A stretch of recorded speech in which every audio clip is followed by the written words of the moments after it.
दिवस भगत सिंह के 2 जुलाई 50 से आगे लेंगे उनको। आज यही दिवस है सरकार की तरफ से भी। और 4 लाइनें सुनिए। बलिदान के पथ पर जो पांव धरता है, बलिदान के पथ पर जो पांव धरता है, उषा में रंग भरता है, झुककर सलाम करता है। ये बात नहीं है, लेकिन ये श्रोताओं में होना चाहिए कि कविता जब आप सुन रहे हैं तो जब अच्छी चीज हुई तो ताली बजाया करें। जिसका लहू उषा में रंग भरता है, चलती ही नहीं गोद में सुलाती उसे। सपनों का चमन मेरा खिलेगा, जहर पिया करते हैं, मत के जिया करते हैं। और उनकी एक 4 लाइनें और हैं। आपके बीच पधार चुके हैं रुपेश मेहता जी, भूपेंद्र जी और जो दूसरे, आप सबका बहुत बहुत अभिनंदन, बहुत बहुत स्वागत। बहुत संक्षिप्त में माननीय, हम सब जानते हैं भगत सिंह जी एक क्रांतिकारी थे और आज भी उनके विचार उतने ही सार्थक हैं। देश की आज़ादी में उन्होंने युवा अवस्था में एक बहुत बड़ा योगदान दिया। अंग्रेजों के खिलाफ शोषण और जो तमाम जिनके खिलाफ उस समय का एक माहौल था आज़ादी का, जो लड़ाई के दौरान जिस तरीके से गांधी जी से प्रभावित वो हुए, उसके साथ साथ हमारे लाला लाजपत राय के ऊपर जिस तरीके से अटैक हुआ, उसी दिन उन्होंने संकल्प लिया और परिवार में एक तरीके से उनको क्रांतिकारी संस्कार मिले थे। आज हम उनके विचारों पर चलते हुए जो उस समय उन्होंने कल्पना करी और जो चीज़ें सोची, क्या क्या चुनौतियां हैं, कई आज भी देश में गरीबी है, सांप्रदायिकता का जहर आज भी हम देखते हैं, उन तमाम चीज़ों, शोषण की जो सोच है उसका अंत होना चाहिए। ये आज हम सबक लें और नौजवान पीढ़ी उनके दिखाए हुए रास्ते पर चलते हुए एक युवा अवस्था में किस तरीके से हम योगदान कर सकते हैं।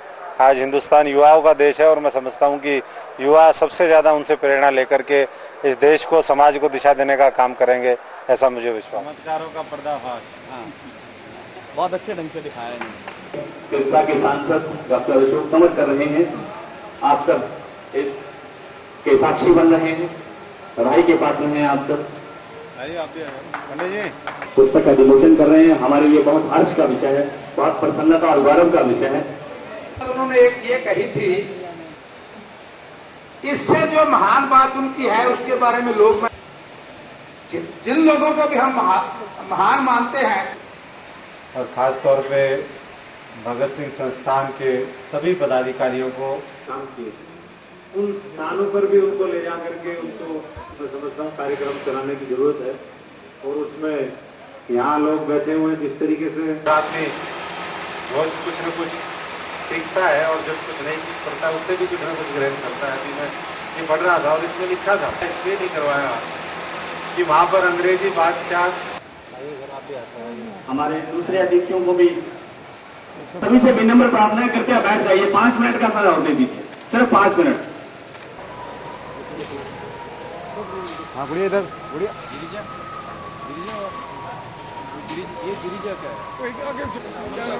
विकास, ममता के बाद विकास, तरुण शर्मा। सीखो तूफान से टकरा के उभरना सीखो। क्षेत्र में आप सब जानते हैं कि पीछे लगातार सिरसा संसदीय क्षेत्र में 3 नए कॉलेज खुले, चौथा लड़कियों के लिए कॉलेज भी जो हमारा शिक्षा का यहाँ सिरसा के अंदर है वो भी सैंक्शन हो गया है। और इसी तरीके से कस्तूरबा गांधी विद्यालय है, मॉडल स्कूल हैं, ITI हैं, पॉलिटेक्निक हैं, हर तरीके की शिक्षा का यहाँ पर ज़्यादा से ज़्यादा फैलाव हो, ये हम मिलकर के कोशिश कर रहे हैं। और मैं समझता हूँ कि आने वाले दिनों में शिक्षा का इस क्षेत्र में जो पिछड़ापन है वो दूर होगा। प्रोग्रेस यही है कि जैसा हमें पता चला है कि करीबन 11 करोड़ रुपया उसके लिए सैंक्शन हुआ है, एक अलग बिल्डिंग बनाने के लिए।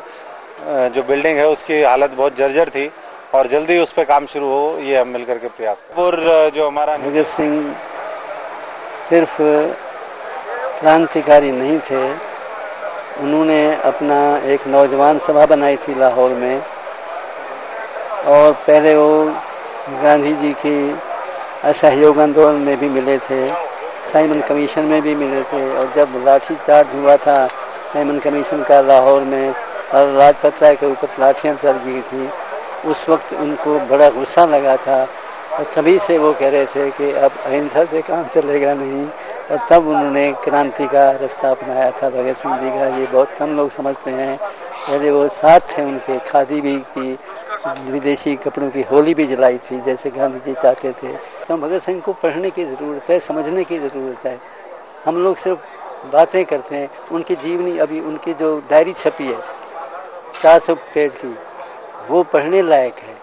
उन्हें सारा कुछ लिखा है। और वो आखिरी बार जब वो फांसी पर जलने लगे थे, बताया आपको क्या पढ़ रहे थे? वो लेनिन की जीवनी पढ़ रहे थे उसको। फांसी पर जाने से पहले जब उनको ले जाया गया तो उस वक्त वो किताब पढ़ रहे थे किसकी? लेनिन की। लेनिन जिसने क्रांति की थी रूस में।